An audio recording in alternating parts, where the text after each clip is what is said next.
There is no reason that any person going for testing should actually be afraid that immigration will somehow come in contact with them. At this moment, what we need to do is safeguard resources for this health crisis.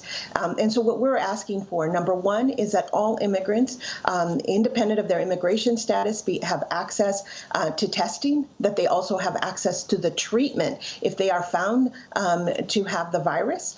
That they are treated in the same way as any other human being during this moment. I want to let listeners understand that across this country, immigrants, undocumented immigrants, don't have the same access to the resources available to others. So this is a moment in which we say, because we are all interdependent, where we all actually are dependent on other people's health for our own health, we need to make sure that immigrants have access to all the same level of care.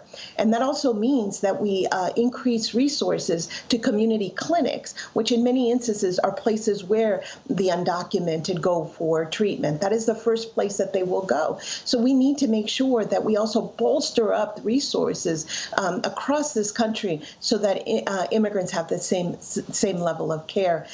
There should be no requirement for residency, citizenship status, or any other kind of request for information for immigrants. Otherwise, they're not going to move forward. And I tell you this because we run an immigrant assistance hotline, and we're receiving these calls of individuals who are calling us just to make sure that they're able to move forward with testing.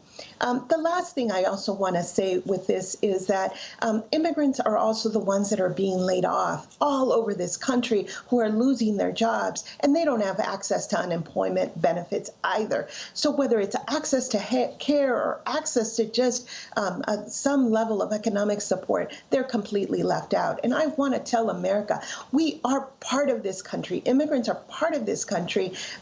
We are the ones who have taken care of your children, of your elderly, who are putting food on your table right now.